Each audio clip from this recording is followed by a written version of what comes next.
देश की सम्माननीय रक्षा मंत्री श्री राजनाथ सिंह जी ने किया। इसका समर्थन राज्यसभा में भारतीय जनता पार्टी के नेता, देश के वाणिज्य और शिल्प मंत्री आदरणीय पीयूष गोयल जी तथा हरियाणा के आदरणीय मुख्यमंत्री मनोहर लाल खट्टर जी ने किया। मित्रों, मोदी जी की सरकार को 8 साल इस बीच में पूरा हुआ है। इस 8 साल की एक प्रकार से जो गवर्नेंस आउटकम निकला है, उसकी 2 प्रमुख, अनेक आउटकम के उपलब्धि हैं, लेकिन 2 प्रमुख आउटकम एक चैलेंजिंग पीरियड के अंदर, जब 2019 में सेकेंड टाइम हम लोग सेवा करने का मौका पाए, कुछ महीनों के बाद विश्व को कोरोना की संकट झेलना पड़ा। पहले 5 साल और अभी तक का 3 साल में, जैसे मैंने कहा, गरीब कल्याण एक प्रमुख उपलब्धि ऐसे इतिहास रहा है। सरकारें वादे करते हैं, नारा देते हैं, लेकिन उसको इम्प्लीमेंट करना और उसकी प्रमाण आधारित एविडेंस बेस्ड आउटकम आज देश के सामने है। 13 में हम लोगों ने गरीब ही हमारी प्रायोरिटी रहेगा, ऐसे देश के सामने मोदी जी ने वादा किया था। 2014 मई में एनडीए की नेता चुनने के उपरांत पहला भाषण की कमिटमेंट, मेरे सरकार गरीबों के प्रति समर्पित रहेगा, महिला, युवा, आदिवासी, दलित, वंचित वर्गों के लिए समर्पित रहेगा, ऐसे वादा किया था। आज 8 साल के बाद जब उसकी हम रिपोर्ट कार्ड आज कार्य समिति में हमने एक प्रस्ताव के रूप में प्रधानमंत्री जी का गवर्नेंस मॉडल को इस कार्य समिति ने सराहना किया। एस्पिरेशनल डिस्ट्रिक्ट, प्रधानमंत्री आवास योजना, प्रधानमंत्री उज्ज्वला योजना, सौभाग्य के नाम पे इलेक्ट्रिसिटी पहुंचाना, हर घर नल में जल, पाइप वाटर सिस्टम, जनधन में बैंक खाता खुलाना, मुद्रा योजना को इम्प्लीमेंट करना, और अभी अभी कोरोना के समय में देश की 80 करोड़ आबादी को प्रधानमंत्री गरीब कल्याण योजना की कवरेज में लाना, जिसके कारण अगर मैं आपको ये स्टैटिस्टिक्स आपके सामने पुरानी है, फिर भी उसको मैं अगर आपके सामने उल्लेख करूंगा, लगभग 2,60,000 करोड़ रुपया की स्पेंडिंग पे पिछले 25 महीने से कार्यक्रम चालू हो रहा है। दुनिया के अंदर जब इन्फ्लेशन एक अपने आप में पिछले कई दशकों के अंदर उन देशों की पीक पे है, उस समय में भारत की चेंजिंग जियोपॉलिटिकल सिनेरियो के साथ साथ, विश्व की विषम परिस्थिति के साथ साथ, भारत में गरीबों की चिंता हमारी सरकार की प्रायोरिटी रही है। हर एक कदम, हर एक बड़े फैसला, हर एक साहसिक फैसला भारत की गरीबों को ध्यान में रखते हुए मोदी जी ने किया। इसलिए कार्यकारिणी ने उनको सराहना किया, उनका अप्रिशिएट किया, उनकी नेतृत्व शैली को, उनकी दूरदृष्टि को। ऐसे ही मित्रों, आज कोविड की उपरांत भी देश की फाइनेंशियल स्टैटिस्टिक्स बहुत ही उत्साहजनक हैं। 2021-22 में 8.7% की विकास दर आपके सामने है। इस बीच में देश की एक्सपोर्ट बढ़ी है, देश के अंदर एफडीआई ज्यादा आई है, देश में अनेक ऐसे निर्णय किया गया है, जीएसटी से लेके पीएलआई तक। पिछले 8 साल में ऐसे अनेक इंस्ट्रूमेंट बनाया गया है जिसमें भारत आज दुनिया की 6th रोबस्ट इकोनॉमी के नाम पे स्थापित कर पाई है। और इस देश आत्मनिर्भर भारत की कल्पना प्रधानमंत्री जी ने देश के सामने रखा है। आने वाले 25 साल में अमृत काल में हम दुनिया की एक ताकतवर महाशक्ति के नाम पे उभरें। इसलिए जो संबंधित जो आवश्यक अर्थनैतिक पैरामीटर्स को ठीक करना, एक चरित्र की दृष्टि से रिफॉर्मिस्ट गवर्नमेंट, डिसाइसिव गवर्नमेंट, जो विरासत हमको मिला था 14 में जिस लिगासी को हमने इनहेरिट किया उसको हमने भूलना नहीं चाहिए। पॉलिसी पैरालिसिस से आज moving towards A double digit growth, it's not a far distance. ये सारे जर्निंग बड़े लोगों के आशीर्वाद से हुई है, लोगों की कॉन्फिडेंस के कारण हुई है। 100 लाख करोड़ की गति शक्ति इंफ्रास्ट्रक्चर नेटवर्क, जिसमें देश की रोजगार, देश की कॉमन फैसिलिटी, ये केवल एक इन्वेस्टमेंट की कल्पना नहीं है। इन्वेस्टमेंट के अंदर ईज डेवलप करना, इसलिए इन्वेस्टमेंट आना, इस प्रकार की देश एक एम्बिशियस प्लानिंग को लेकर आज आगे जा रहा है। मित्रों, इस प्रस्ताव में और एक विषय के कारण हमने हमारी वैश्विक नेतृत्व के अंदर प्रधानमंत्री की जो ग्राह्यता बढ़ी है, उसकी एक प्रमुख उदाहरण है कोरोना मैनेजमेंट। विश्व की मजबूत अर्थनीति आज डोलड्रम्स में है। उन देशों की समस्या, विशेष करके हेल्थ केयर समस्या, जो लोग बड़े आत्मविश्वास के साथ अपने हेल्थ केयर सिस्टम के ऊपर नाज रखते थे, वो सारे आपके सामने हैं। उसकी पैरेलल में आज मैं एक पैरेलल अगर आपके सामने रखूं, देश के अंदर पोलियो वैक्सीन लगाने में 3 डिकेड्स लगा था, 30 साल लगा था। उसकी कंपैरिजन में 1.5 साल के अंदर हमने देश की लगभग आबादी को टीका लगाया है। 191 डोजेस ऑफ वैक्सीन, और वो एक भारत में बनने वाला वैक्सीन। ये हमारी देश की सामूहिक इच्छा शक्ति की प्रतिफलन है। मित्रों, सारे विषय को ध्यान में रखते हुए आज कार्य समिति ने प्रधानमंत्री जी की नेतृत्व को, प्रधानमंत्री जी की दृष्टि को, प्रधानमंत्री जी की निर्णय शक्ति को, जिसमें जो वादा हमने किया था, इसलिए मैंने कहा कि हम कोई नई बात नहीं कहे हैं। सबके साथ सबकी विकास, सबका विश्वास और सभी के लिए प्रयास, यह हमारी सरकार की गवर्नेंस की पद्धति रही है, नया प्रोसेस रही है। उसी को लेके आज आर्थिक और गरीब कल्याण संकल्प प्रस्ताव प्रधानमंत्री जी की नेतृत्व को आदर करते हुए, उनको स्वीकृति देते हुए, उस मॉडल को एक ग्लोबल मॉडल आज बन चुकी है। उसीलिए हम सभी की नाज है।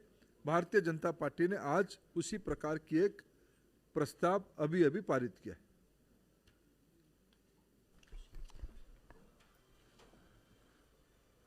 मित्रों नमस्कार। अपने बीच सवाल विषय से संदर्भित ही रहेंगे। मेरा ईटीवी भारत के कृतेश्वर जी से आग्रह होगा।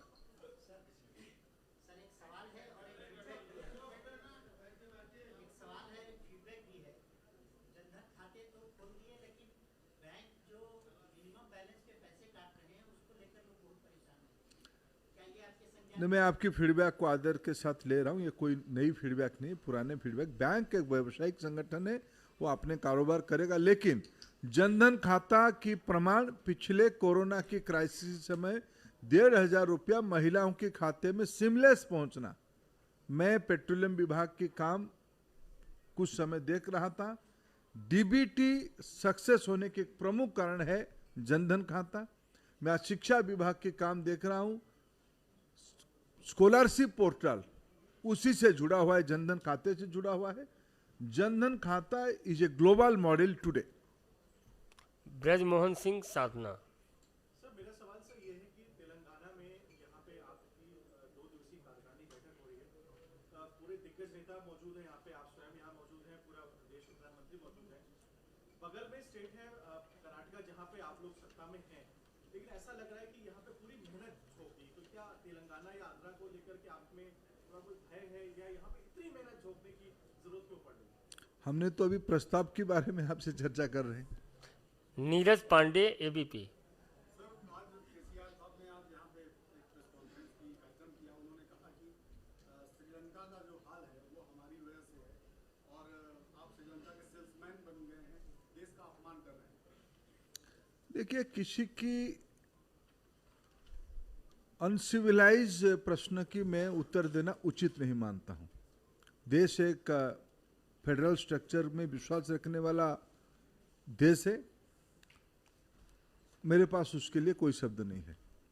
Shailendra, DD news. जैसा कि अध्यक्ष जी ने अपने संबोधन में कहा उद्घाटन सत्र में कि हम सकारात्मक राजनीति कर रहे हैं बीजेपी, और जिस तरह से आप कोरोना में दुनिया ने देखा कि भारत आगे बढ़ रहा है, लेकिन कुछ राजनीतिक दल विपक्ष खासतौर पर एक नकारात्मक राजनीति कर रहा है। तो क्या आज जो प्रस्ताव आया उसमें कोई ऐसी चर्चा हुई है कि अगर सभी राज्यों का, सभी राजनीतिक दलों का सहयोग मिले तब तो जो विकास का जिस तरह से हम आगे बढ़ रहे हैं इसमें और तेजी आ सकती है? क्योंकि ये आरोप बीजेपी लगाती है कि बहुत सारे दल हैं वो थोड़े अटकाने का विकास में करते हैं।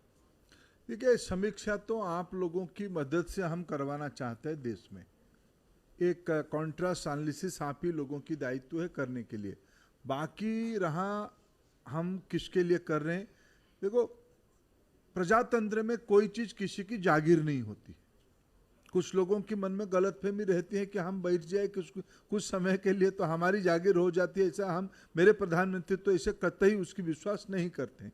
इसीलिए घर दें तो सभी को दें, बिजली दें सभी को दें, गैस लगाएं सभी को दें, बैंक खाता खोले सभी का खोले, गरीब कल्याण योजना में अन्न पहुंचाए सभी को पहुंचाए, कोई भेदभाव रखे बिना हमको वोट देने वाले राज्य, हमको सत्ता में नहीं पहुंचाने वाले राज्यों को भी प्रधानमंत्री जी ने, इसीलिए हमने कहा सबका साथ सबका विकास। बाकी कुछ लोगों के मन में स्थायी रूप में नहीं, अस्थायी रूप में कुछ भ्रांति रहती है। धीरे धीरे जो कहते हैं कि मतदान परिष्कार धीरे धीरे होता है, प्रजातंत्र भी ऐसे लोगों को सबक सिखाती है। धीरे धीरे भारतीय जनता पार्टी की ताकत देश में बढ़ रही है। देश की जनता की आस्था की केंद्र बीजेपी हो रहा है और मोदी जी उसकी नेता है। भाई साहब, मेरे 2 प्रश्न हैं।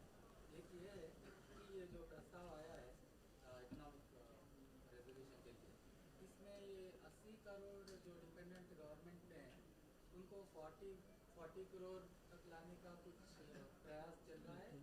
क्या 80 करोड़ 40 करोड़? जो 80 करोड़ ये गरीब कल्याण के बेनिफिशियरी जो है 40 करोड़ कहाँ से आया? उसको क्या कम करने का 25 महीने से हम देश की 80 करोड़ जनता को लगभग 2 लाख करोड़ से ज्यादा पैसे, 2,60,000 करोड़ से ज्यादा खर्चा करके अन्न पहुंचा रहे हैं।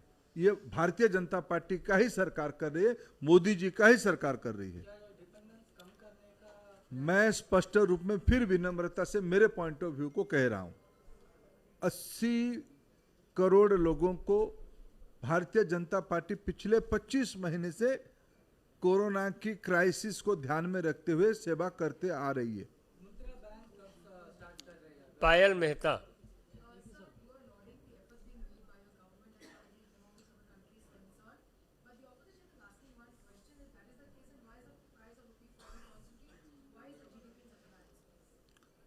While I am not an economist, but let me give a political answer to that.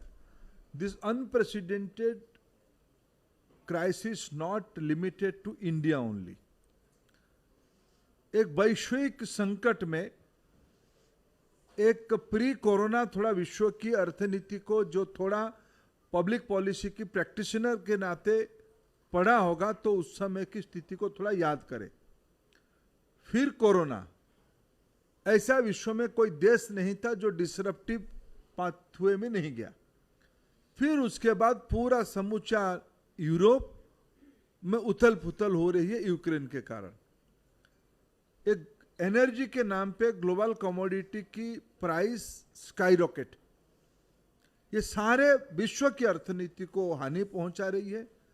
उस समय में भारत के बारे में मैं बहुत बड़ी बात नहीं कह रहा हूं। विश्व की तथाकथित विशेषज्ञों ने, नोबेल विजेताओं ने मेरे प्रधानमंत्री के ऊपर टीका टिप्पणी किया था कि मोदी किस रास्ते पे देश को ले जा रहा है। ये 2020 सितंबर अक्टूबर की अखबारें और आप लोगों की लिखी हुई न्यूज को थोड़ा आप खुद उठा के देखो। मैं किसी के नाम लेना उचित नहीं मानता हूं, मर्यादा नहीं होता है। आज स्थिति क्या है? यह कहा गया था कि भारत में भुखमरी आ जाएगी, भारत में रॉयट्स हो जाएंगे, भारत में एक तबाही मच जाएगा। आज भारत की कामकाज तेजी से बढ़ रहा है, भारत में निवेश बढ़ रहा है, भारत की इकोनॉमिक ग्रोथ 8% प्लस है। दुनिया की तमाम एजेंसी इसी को हॉटस्पॉट मानते हैं। इसी विषय में मैं एक ग्लोबल क्राइसिस के उत्तर एक आइसोलेशन में भारत को ही एक पर्टिकुलर एंगल से ना देखे, मैं आपको भी पायल निवेदन करता हूं। Lease Matthew, Indian express. Sir, more than 300 party leaders from across the country were there in the National Assembly. Did anybody express any concern about the rising prices or inflation in the meeting during the discussion? No, you see, everybody has appreciated Prime Minister Modi's effort, how he has handled in the difficult position. कल ही हमने एक बड़ा निर्णय किया है। कल ही price rise को संबंध में विंडफॉल टैक्स कल हमने लगाया एनर्जी के ऊपर। गरीब कल्याण, जनता कल्याण, मध्यवर्गीय इंटरेस्ट मोदी सरकार के लिए पैरामाउंट है, उसमें कोई समझौता नहीं होगा। हमें निर्णय करना आता है। मोदी जी सही समय में लोगों के हितों में निर्णय करते हैं, ये बार बार प्रमाणित किया है। कल भी हमने जिम्मेवारी लिया है। भारतीय जनता पार्टी के एग्जीक्यूटिव मोदी जी के इस निर्णय को सराहना किया और मजबूती के साथ उनके साथ खड़ा रहा कि आपकी दिशा सही दिशा है। विकास चंद्रा, न्यूज नेशन। प्रधानमंत्री गरीब कल्याण अन्न योजना के संबंध में मेरा सवाल है कि इसको लेकर के दुनिया में सराहना हुई, गरीबी से कम हुई। सवाल यह है कि क्या पार्टी की तरफ से ऐसा कोई प्रस्ताव है कि इस योजना को और भी आगे बढ़ाया जाए, क्योंकि सरकार की अपनी नीति। देखिए, प्रधानमंत्री जी स्वयं ही हमारी नेता है, इसलिए उनको हमें भरोसा है उनके ऊपर। वो देश की आवश्यकता, लोगों की आवश्यकता को ध्यान में रखते हुए सही निर्णय सही समय पे करेंगे। प्रज्ञा Kaushik, CNN। Sir, you have praised Prime Minister's model of governance, but this is also a platform where you discuss, debate the challenges that country might be facing in coming time, in future. So, were there any concern and challenges that were discussed there, sir?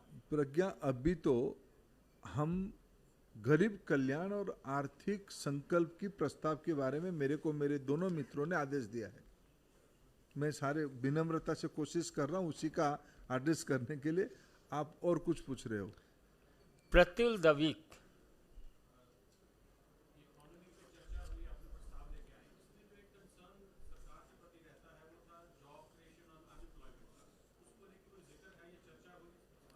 इस प्रस्ताव में हमने फिर हमारी प्रधानमंत्री जी की और हमारी सरकार के एक पॉइंट को हमने रीएट्रेट किया है कि आने वाले साल 1.5 साल में हम 10 लाख नौकरी, सरकारी नौकरी की हमने प्रोसेस शुरू कर दिया है। अग्निपथ के बारे में कल प्रस्ताव की जब मॉडिफाइड का कुछ प्रस्ताव की मैंने मोटा मोटा कुछ खाका आपके सामने रखा जो कल फाइनल एग्जीक्यूटिव प्रारूप आ जाएगा, उसमें से आपको डिटेलिंग रहेगा। अग्निपथ को भी हमने अप्रिशिएट किया है, जॉब क्रिएशन को भी अप्रिशिएट किया है। आखिर ये गति शक्ति को अगर हम प्रोजेक्ट को सिमलेसली इंप्लीमेंट करा पाएंगे, नया जॉब्स उसमें आ रहे हैं, हम ग्लोबल सर्विस इंडस्ट्री में हमारी एक्सपोर्ट बढ़ रही है, ये और भी आने वाले दिनों में बढ़ेगा। इलेक्ट्रॉनिक्स गुड्स की एक्सपोर्ट हमारा बढ़ रहा है, उसमें से जॉब हमारे पास आएगा। इस बीच में हमारी माइंस एंड मिनरल सेक्टर की, मेटल सेक्टर की एक्सपोर्ट बढ़ी है, उसी में से देश में जॉब आ रही है। ये सारे हमारी जॉब के बारे में इस प्रस्ताव में उल्लेख भी है। Piyush Tripathi, 1 minute please. Piyush Tripathi, Republic TV. हाँ,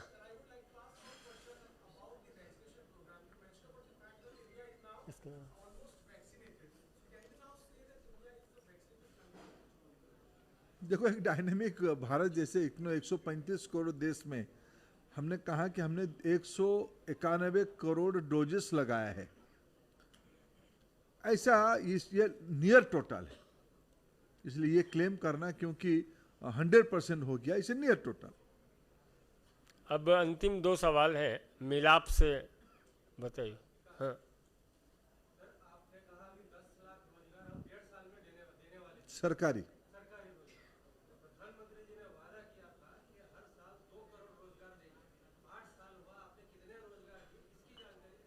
नहीं, इसकी स्ट्रैटेजिक मैंने कहा, देखो नहीं, देखो, कोई किसी को सब जिम्मेवार है, जिम्मेवारी में हो सब अपना उत्तर दे।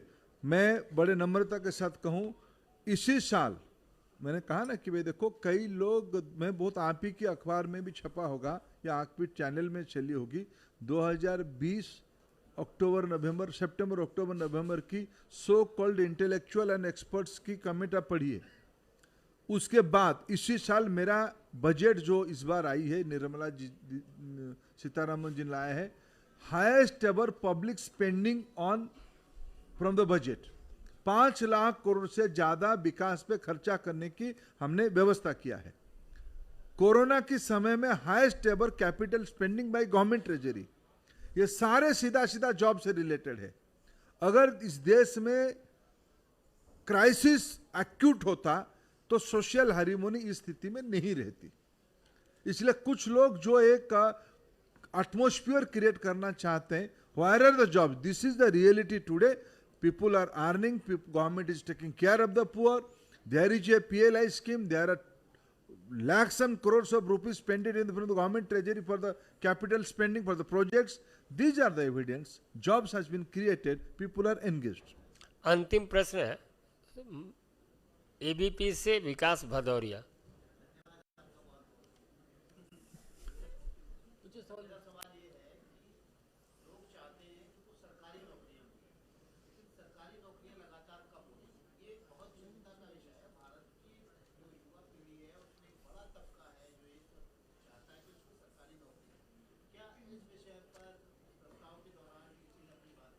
देखो विकास जी, आज तो हमने अपना विषय रख भी दिया लगभग, लेकिन आपने एक ग्रेटर प्रश्न उठा रहे हो। हमने प्रस्ताव में जॉब्स के बारे में एड्रेस किया, 10 लाख सरकारी नौकरी के बारे में कहा, यह भी कहा कि इन्हीं दिनों में, क्योंकि ये डिबेटेबल विषय है, आपका एक व्यू पॉइंट है, मैं आपको आदर करता हूँ, हमारा कुछ असेसमेंट है। मैं लगभग आज जो विभाग देखता हूँ युवा और छात्रों की विभाग है, शिक्षा के नाते इसी कोरोना के दौरान भारत में 100 यूनिकॉर्न भी हुए हैं, वहां भी रोजगार सृष्टि हुई है, निवेश है। इसलिए ये जो अपना अपना इंटरप्रिटेशन है, आप जैसे विद्वान व्यक्ति को मैं डिस्प्यूट क्यों करूं, लेकिन मेरे धारणा of youth aspiration is something else. कल 10 बजे पुनः हम लोग मिलेंगे, लेकिन एक जी हिंदुस्तान से प्रश्न था अंतिम।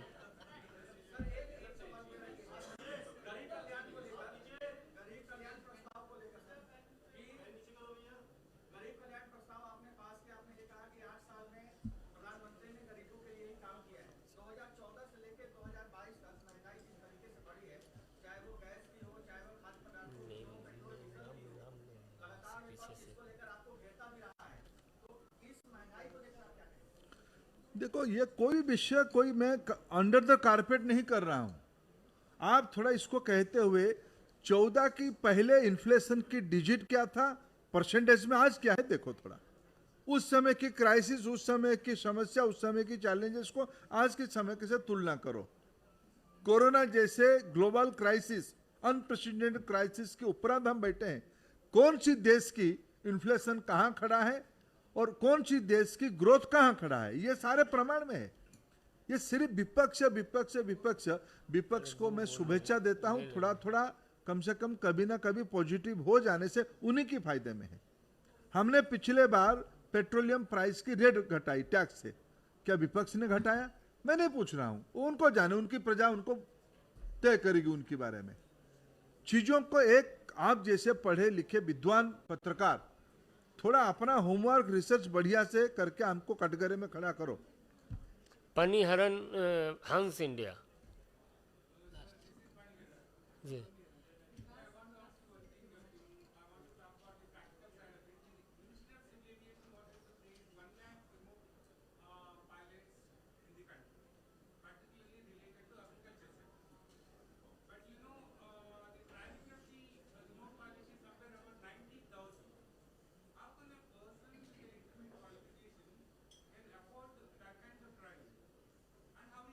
I could not get your question. Really, I could not get your question. I think you're talking about drone. You're talking, pilot is something else, drone operator is something else.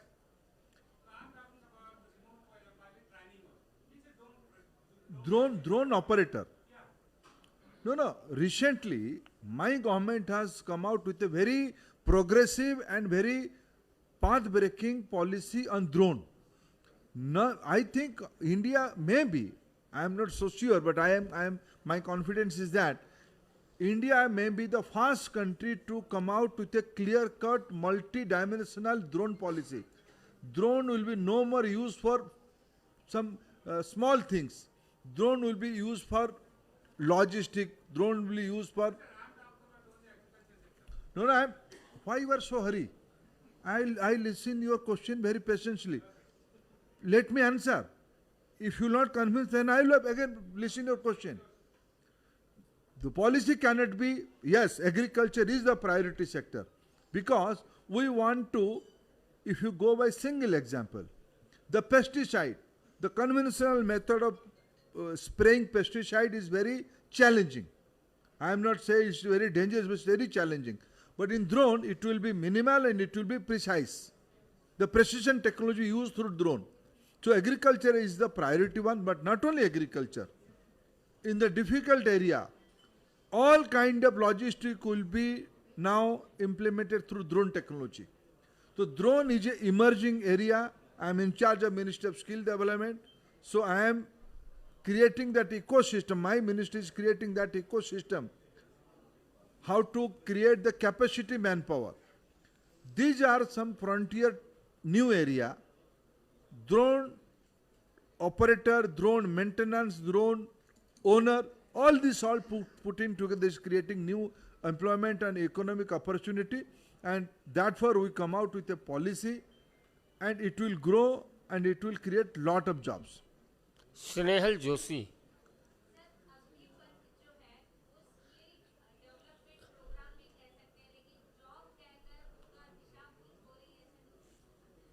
I think आपने शायद सेना के एक प्रमुख अधिकारी पुरी साहब की statement या डोहल साहब की स्टेटमेंट अगर आप आज भी देख लोगे तो शायद उसकी उत्तर प्रोफेशनली आपको मिलेगा। बहुत क्लियर बात है, ये कोई स्किल डेवलपमेंट ट्रेनिंग नहीं है। जो 4 साल आएंगे अग्निवीर बन के, उनको अगर 10वीं पढ़े होंगे तो उन्हीं को सीधा सीधा 12वीं की सर्टिफिकेट मिल जाएगा। राष्ट्रीय शिक्षा नीति में एनईपी में यह प्रोविजन रखा गया है, ऑन जॉब एजुकेशन की फैसिलिटी हो सकती है। आपकी सारी ये कैमरामैन मित्र ये सब स्किल पर्सन है, सबके एकेडमिक बैकग्राउंड एक नहीं है। कोई 10 पास किया है, कोई 12 पास किया है, कोई ग्रेजुएट है।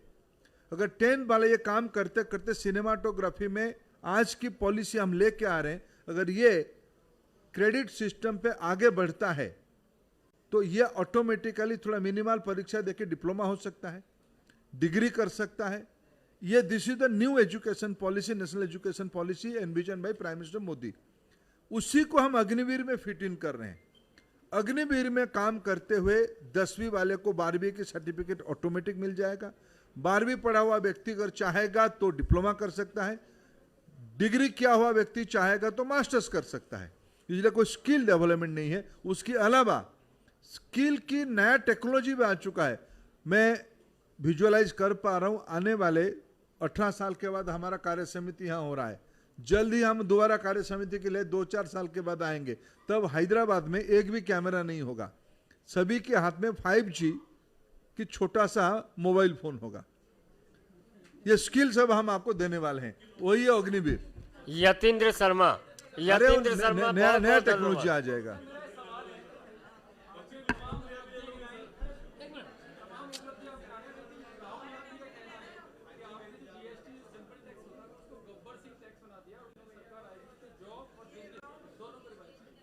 देखो, मैं आपको कई बार वित्त मंत्री जी ने कई बार जीएसटी की सक्सेस के बारे में, जीएसटी काउंसिल जिसमें उन्हीं की पार्टी की लोग भी सदस्य होते हैं, भारत में टैक्स देना एक डर होती थी।